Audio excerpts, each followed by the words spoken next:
સુરતની મોડેલ તાન્યાસીના આપઘાતનું રહસ્ય 5 દિવસ બાદ પણ અકબંધ છે। 19 ફેબ્રુઆરીની રાત્રે તાન્યાસીએ આપઘાત કર્યો હતો। આપઘાતને લઈને સુરતની વેસુ પોલીસે તપાસ કરી।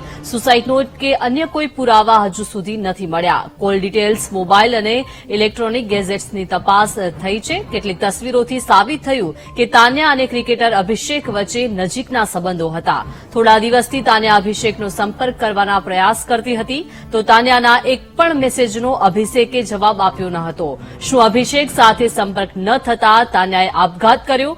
તાન્યાનો મૃતદેહ મળ્યો ત્યારે કાનમાં ઇયરફોન પણ લાગેલા હતા। આપઘાત પહેલા કેનેડામાં રહેતા ભાઈ સાથે વાત થઈ હતી તો તાન્યાના ભાઈના કહેવા પ્રમાણે ફોનમાં વાતચીત વખતે તાન્યા નોર્મલ હતી। સુરતની posh housing society happy elegance સોસાયટીમાં તાન્યાનો પરિવાર રહે છે। વધુ માહિતી મેળવીએ સંવાદદાતા નિર્મલ પાસે। નિર્મલ, સુરતની મોડેલના આપઘાતના 5 દિવસ વીતી ગયા છે, શું વિગત? જી ચોક્કસથી દીધા કે તાન્યા સુસાઇડ કેસ હવે પેચીદો બની રહ્યો છે, કારણ કે જે પ્રમાણે પોલીસ સૂત્રો દ્વારા મળતી માહિતી પ્રમાણે તાન્યા અને અભિષેક જે હતા તે ફેસ ટાઈમથી વાત કરતા હતા અને તેઓ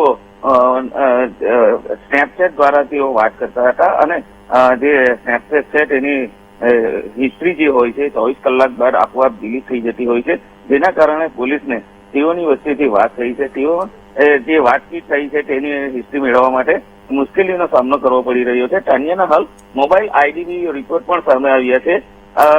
હાલ આ બાબતે પોલીસ જે તાન્યાનો મોબાઈલ મળ્યો છે તેના આધારે હાલ તો તપાસ કરી રહી છે અને વધુ એક માહિતી મળી છે કે બ્રેકઅપ બાદ તાન્યા ડિપ્રેશનમાં રહેતી હતી અને તેઓના જે ઝઘડો થયો હતો તેમાં કોઈક અન્ય યુવતી હોવાનું પણ સામે આવ્યું છે। નિર્મલ, ખાસ કરીને સુરતની વેસુ પોલીસ તપાસ કરી રહી છે। સુસાઇડ નોટ કે અન્ય કોઈ પુરાવા હજુ સુધી હાથ નથી લાગ્યા, પરંતુ ક્રિકેટરને લઈને જે સમાચાર સામે આવ્યા છે, માહિતી પણ મળી રહી છે, કેટલીક તસવીરો પણ સામે આવી છે અને ક્રિકેટર અભિષેક વચ્ચે નજીકના સંબંધો હતા અને તે પણ થોડાક મેસેજોના રિપ્લાય નથી કરી રહ્યો તેવી પણ માહિતી છે અને સાથે છેલ્લે તેના ભાઈ સાથે પણ વાત કરી હતી, શું વિગત? દીપિકા, જે પ્રમાણે પોલીસ દ્વારા મળતી માહિતી પ્રમાણે પોલીસ દ્વારા હાલ તો જેને મોબાઈલ છે તે મોબાઈલની હિસ્ટ્રીના આધારે પોલીસ તપાસ કરી રહી છે, પરંતુ તે શરૂઆતમાં અભિષેકનું નામ આવ્યું હતું હાલ અને અભિષેકને નોટિસ આપી અને જવાબ માટે બોલાવવામાં પોલીસ તજવીજ હાથ ધરી છે, પરંતુ જે આઈફોન છે આઈફોનની જે હિસ્ટ્રી છે હિસ્ટ્રીની જે ડિટેલ છે તે મેળવવામાં પોલીસને હાલ તો તકલીફ પડી રહી છે અને જે સ્નેપચેટ છે જે સ્નેપચેટની સાથે વાત કરવાના સ્નેપચેટની જે વાતચીત હોય છે તે આપોઆપ ડિલીટ થઈ જવાના કારણે પોલીસને હાલ તો આ કેસમાં તપાસમાં ઘણી મુશ્કેલીઓ સામનો કરવા પડી રહ્યો છે। નિર્મલ, ખાસ કરીને આપઘાત પહેલા કેનેડામાં રહેતા ભાઈ સાથે પણ વાત કરી હતી તો ભાઈની કોઈ પ્રતિક્રિયા સામે આવી છે, શું વિગત?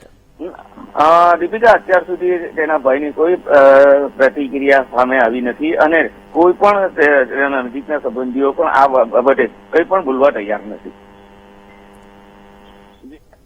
જી આભાર નિર્મલ, સમગ્ર વિગત આપવા બદલ। તો સુરતની પોશ હાઉસિંગ સોસાયટીમાં હેપી એલિગન્સ સોસાયટીમાં તાન્યાનો પરિવાર રહે છે। 19મી રાત્રિએ તાન્યાએ આપઘાત કર્યો હતો, ત્યારે તે રાત્રે શું થયું હતું તેને લઈને પણ અનેક સવાલ થઈ રહ્યા છે। મોડેલ તાન્યાસીએ કેમ આપઘાત કર્યો? શું તાન્યાના આપઘાત માટે કોણ જવાબદાર છે તેને લઈને પણ અનેક સવાલો થઈ રહ્યા છે। 5 દિવસ વીતી ગયા છે, પરંતુ પોલીસ તપાસમાં શું સામે આવ્યું છે તે પણ એક તપાસનો વિષય છે। ફોન ડિટેલ્સમાં શું સામે આવ્યું તેને લઈને પણ અનેક સવાલો થઈ રહ્યા છે। તાન્યાએ છેલ્લે કોની સાથે વાત કરી હતી? મહત્વનું છે કે આપઘાતના 5 દિવસ વીતી ગયા છે, પરંતુ હજુ સુધી કોઈ જ કડી હાથ લાગી નથી।